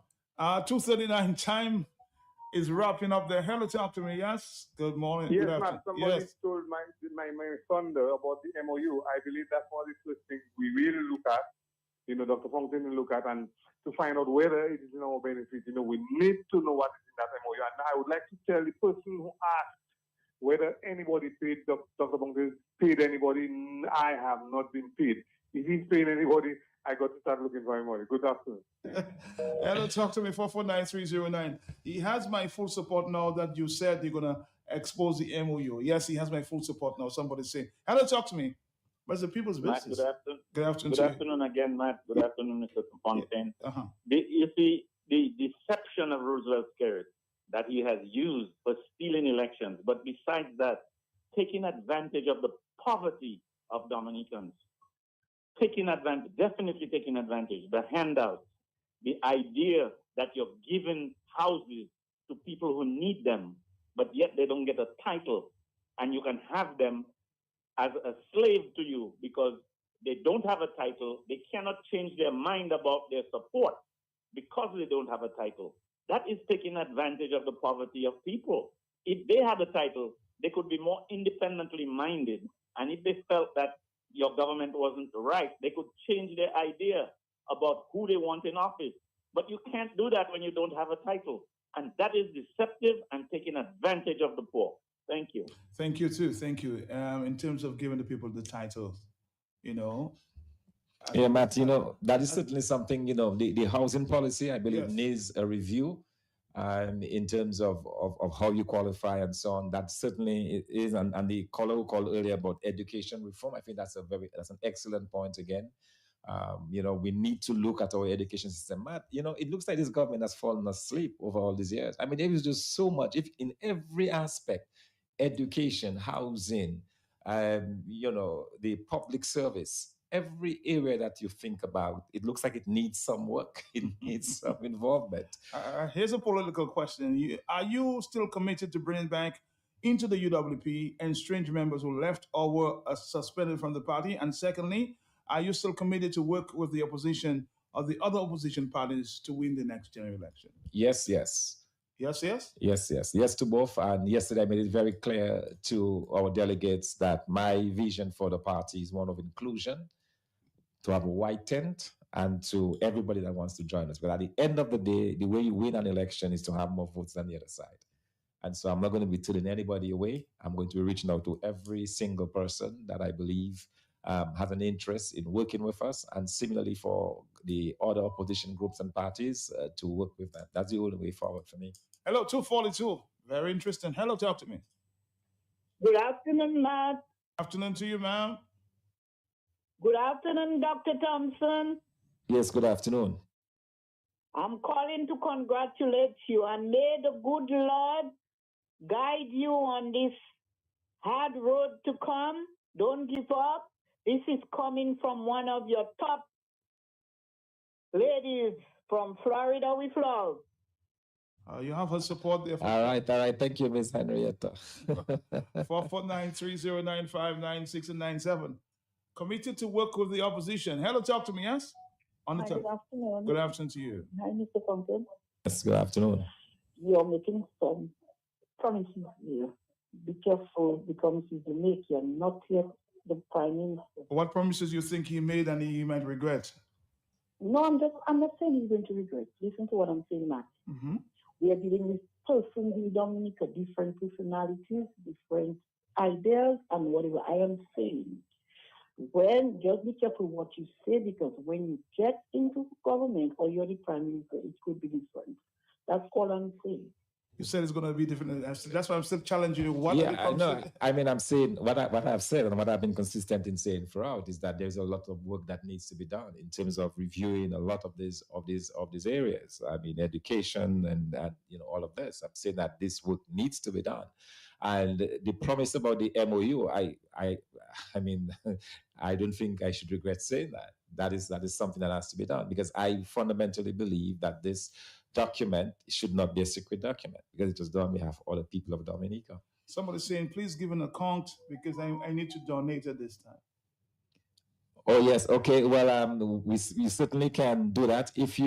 Probably the easiest way, other than coming to our office, is if you go online to the United Workers Party website, uwp-dominica.com. And there is a donate button. So just click on the donate button, and you can use your credit card or your bank card, debit card to contribute to the party. Thank you. I'm getting a promise here from Dr. Fontaine, Dr. Dale Dangben, who says he's looking forward to working with you. Absolutely. To improve the health sector. Absolutely. But that's what I'm talking about, being able to reach out to persons who have the competence and the ability. And I think that is something that our party also offers, and that's the reason I'm talking about, reaching out and being able to have this wide net, so you can attract professionals like Dr. Dangleman. You can attract others who really want to make a contribution to this country. We have a lot of health professionals on the outside. Yeah, and a lot of them have been denied the opportunity to make that contribution. Yeah. All right, let's go back to the telephone, 449. My telephones are going crazy, Doctor. I suspect we'll have to come back sometime because people want to engage. 449-3095-96. Are you the caller? No, you're not. Matt Thompson does sound convincing. Now listen to him, and his whole tone is relaxed, very relaxed. You don't speak in any rough tone, so people are welcoming your tone at this time. No militant tone, no ha ha. 449-3095. All right, it's 246. 449-3095. 96 and 97. Hello, on the telephone, 449. And there's some people also feels that you need to be a little more vibrant. Well, it's mixed, huh? It's quite mixed. The person should have seen me outside of Parliament this afternoon. Yes. Rallying up the crowd. Yeah. All right. 449-3095. Let's take a quick break. We'll come back, Dominica. This is our stop on the Talk on the Block. Stick around.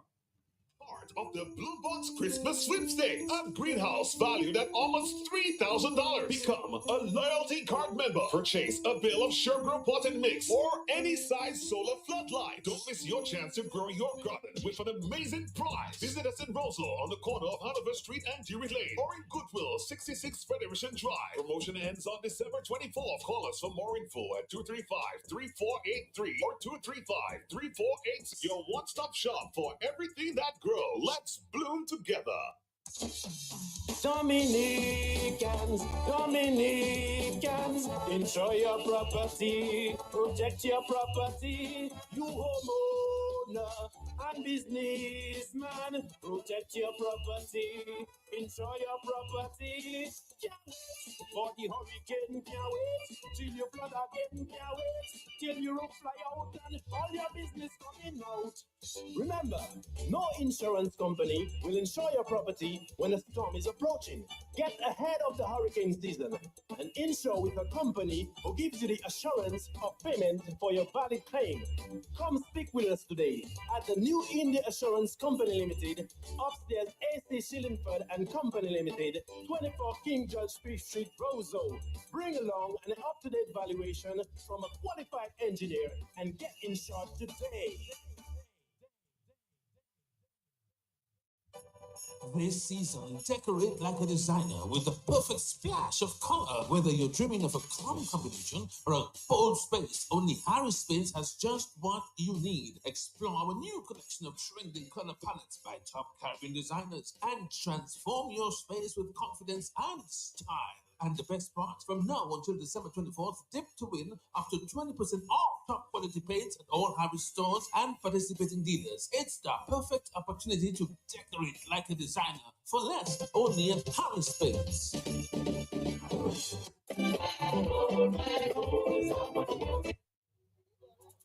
All right, Dominica, good afternoon to you.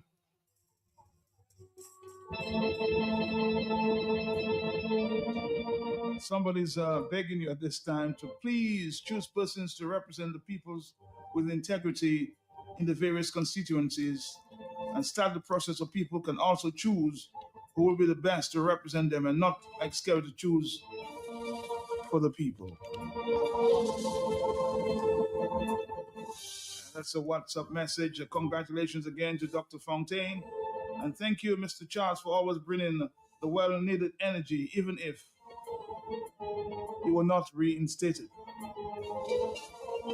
But Mr. Charles is now the new Vice President of the United Workers' Party. So he's still in that team, executive. Hello, talk to me on the telephone, yeah? Yes, good afternoon, Matt. Good afternoon, Dr. Thompson Fontaine. Good afternoon to you, sir. Yes. Yes. I had followed if I didn't hear you when you start talking. What about this case today? Oh, yes, we'll talk about that a little while. But yes, we spoke about that during the rally.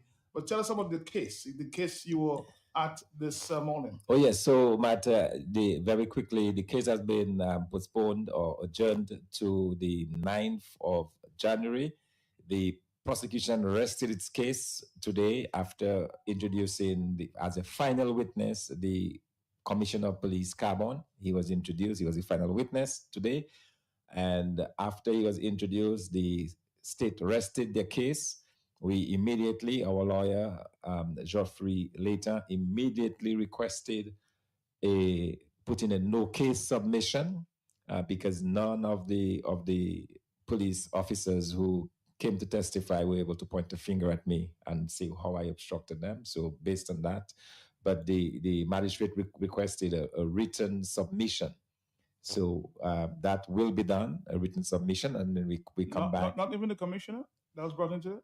Yes, the commissioner spoke, yeah. Well, you said nobody was able to point a finger at you. Oh, yes, no, when he was asked, the commissioner was asked, did I obstruct him? He said, no, well, I was not even there. I was not on the scene at all, So you wonder even why he was brought in. But again, that's something so for the other witnesses, did they show?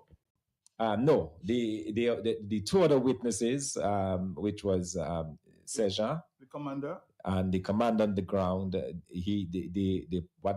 they indicated is that they were not able to reach him. They were able to send a summons to the other officer, but he did not show up this morning. All right, very interesting. I'm unable to get through to the overseas line. I too would like to extend my best wishes and congratulations to Dr. Fontaine, Dr. Thompson Fontaine. I think that where Dominica is now, it requires someone like Dr. Fontaine, well qualified and expert in his field as an economist to lead Dominica out of the morass that it is right now. I agree with Dr. Fontaine that his approach is beyond party lines and needs every Dominican to join hands to rescue Matt Dominic. The same point you made earlier. You want to work with everybody. Yeah, absolutely. In fact, I was interviewed today, was outside of Parliament by an individual who introduced himself to me as a very strong Labourite, but he wanted to talk to me and he wanted to bring the interview that he did with me on the Labour Party website because he kind of liked the fact that I was sending this message across that that people, that we should view each other as Dominicans first, and I think that's very important. You view every single person as a Dominican first, not necessarily as a Labourite or workers or whatever, but as a Dominican. And because of that message, I believe it is one that can certainly turn a number of people giving us a second look at the United Workers' Party. Congratulations to the next Prime Minister of our beloved country. Thompson does sound a bit different today, and it's quite encouraging. He needs a financial outreach team to raise funds and not depend solely on donations on the website. Yeah, Matt, I agree. Well, certainly resources for the party is very important. We're going to need lots of resources to run a really good campaign. So that is something that we've already set in motion and will continue to do. All right, somebody's asking, I think you spoke to it earlier, because somebody else is saying, Matt, so why, with the fact that the police can't point fingers at you for obstruction, why isn't this case thrown out just yet? Yeah, well, it has to go through the process. And the process now is that the lawyer, Geoffrey Later, is saying that there is no case for me to answer to. And we'll hear how the magistrate rules. All right, I think the ERC is saying they're looking forward to working with you as well. 2:53 is the afternoon time. The telephone calls continue to come in. And we're talking with our friend there, of course, Dr. Thompson Fontaine, the leader of the United Workers' Party.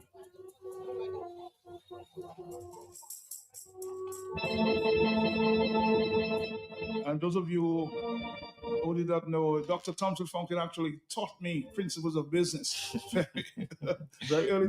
Many moons ago. Many moons ago. I think Dr. Daly is expressing the same. We were all students of Dr. Fontaine. Yes, I taught Dr. Daly. Many years ago. Many years ago.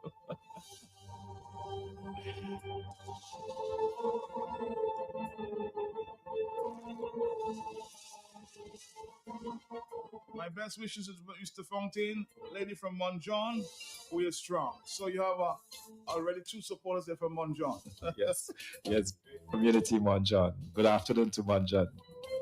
So that includes Mont John, River-Suric, and West. And Grand Fond. And Grand Fond. Yes. On the telephone, good afternoon to you. Yes. Hello, good afternoon, man. Good afternoon, Dr. Fontaine. Yes, good afternoon. Congratulations. Thank you. Congratulate you already this morning, Mary. Yes. Okay. Oh, wonderful. Wonderful. Thank you. Bye-bye. We have 5 more minutes. And my telephones just can't stop ringing. Hello, talk to me, yes. Boy, I'm so happy, boy. I keep trying. I know, sorry. Good afternoon, Dr. Thompson Fontaine. Hi, good afternoon. How are you doing? That's Michael Timothy Yes. from Kingsfield. Mm-hmm. I want to personally and publicly congratulate you.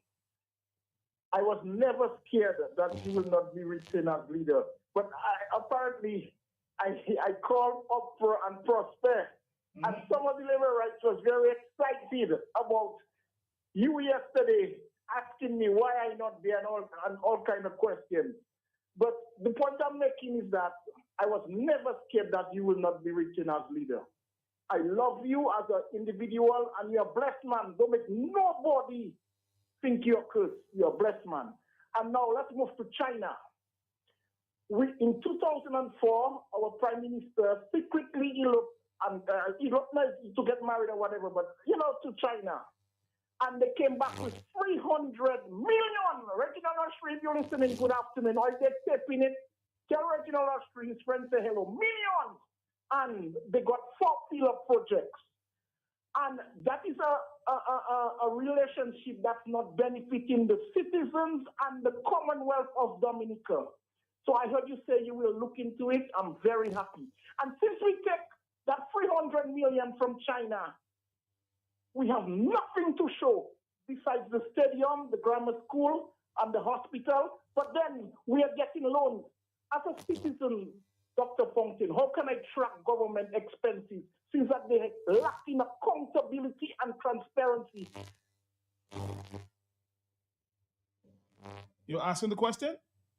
I think it's gone. How can we track? Yeah, well, some of it is in the budget estimates and, in fact, the supplementary estimates that were recently presented. But, you know, I was a bit shocked. The government presents supplementary estimates to Parliament, and from what I saw, they're only presenting the total amount that goes to the ministry. So they have, for example, the Prime Minister's office, $6 million, but they don't say what the $6 million is. I don't understand this. This is bizarre. If you're doing itemized, yeah, of course you have to. You know, within the head of this ministry, you're supposed to say from that $6 million, $2 million was given as purpose assistance, or $1 million went to, you know, feeder roads. You know, you have to show that. But to go to Parliament with just the headers and the totals, I was shocked. I don't understand this. You know, how could that be a supplementary estimate? You know, you have to show the itemized spending. That's how you have accountability, and that's how the public can track exactly where the taxpayer dollars are going to. Good afternoon to Dr. Fountain. My family and I is with you. Congratulations, Rivier Cyric is in the house.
I'll have a blue Christmas without you. I'll be so blue thinking about you. Decorations of red on a green Christmas tree won't mean a thing if you're not here with me. I'll have a blue Christmas, that's certain. And when that blue heartache starts hurting, you'll be doing all right with your Christmas so white. I'll have a blue Christmas. Have yourself a merry little Christmas. Let your heart be light. Next year, all our troubles will be out of sight. Have yourself a merry little Christmas. Make a U-turn right. Next year, our troubles will be miles away.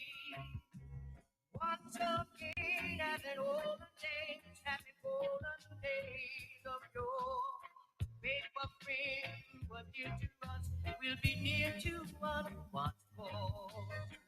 Someday soon we all will be together, if the fit allows. Until then we'll have to muddle through somehow.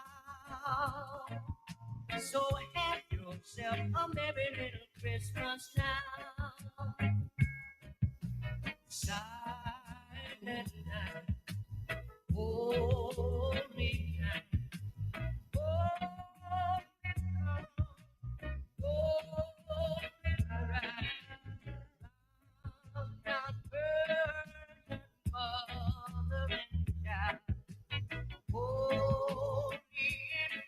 So tender and proud, sleep in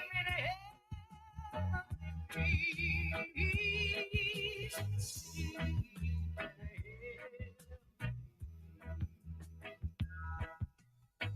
Chestnuts roasting on an open fire. Jack Frost slipping at your nose. Christmas care being sung by a choir. And folks dressed up like Eskimo. Everybody knows some turkey and some mistletoe helps to make the season bright. Tiny tots with their eyes on the floor will find hard to sleep tonight. They know that Santa's on his way. He lots of toys and goodies on his sleigh, and every mother's child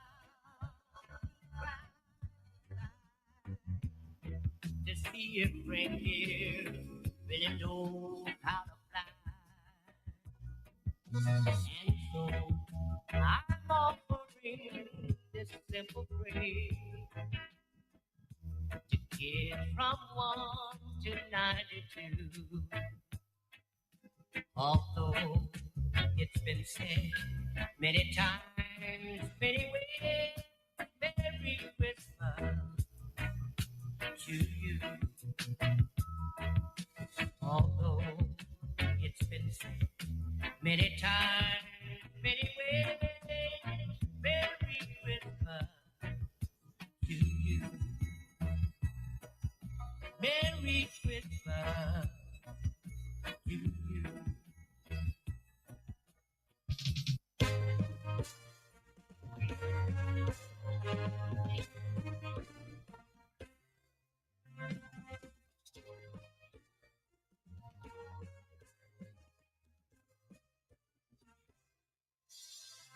But the night went to the little land.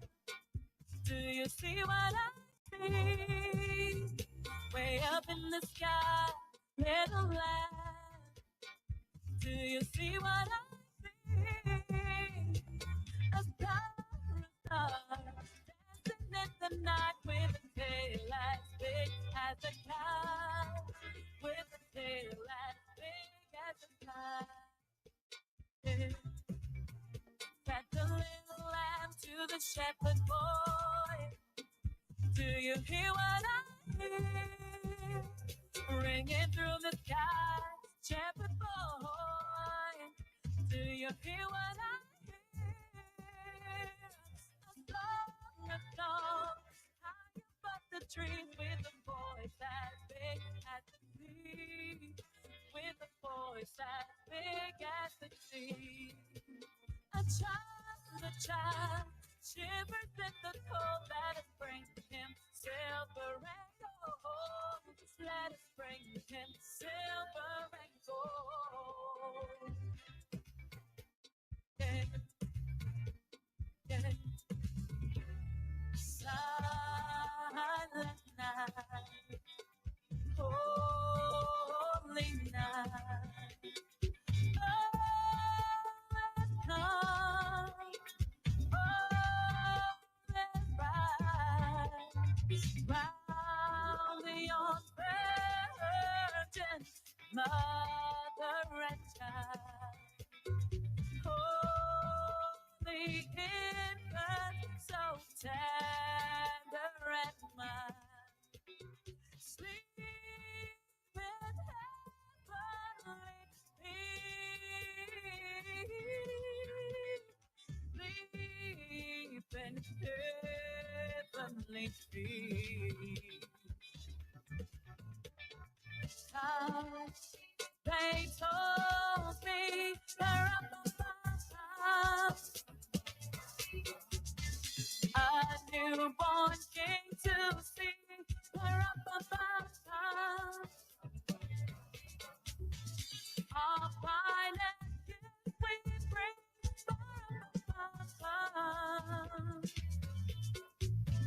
To lay before the king.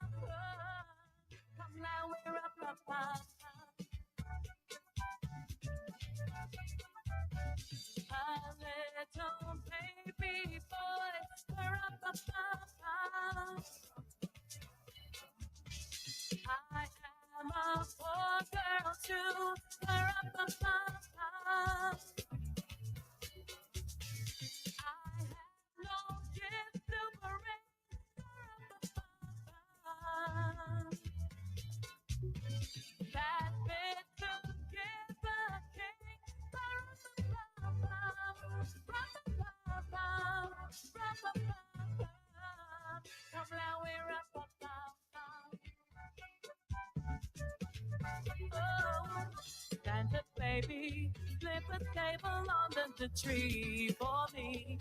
I've been an awful good girl. Santa baby, hurry down my chimney tonight.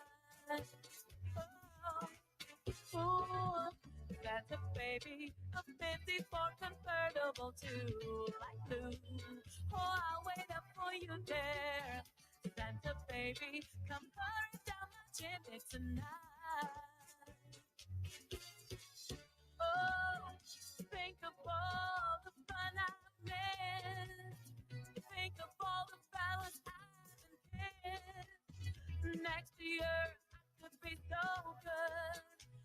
Feel check up my Christmas list. Santa baby, flip a table under the tree for me. I've been an awful good girl.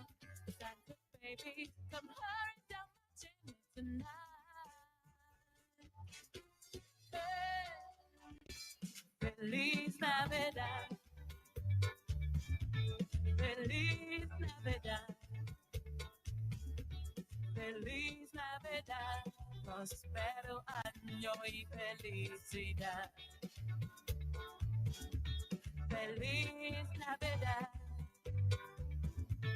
Feliz Navidad, and Feliz Navidad, prospero. Thank you.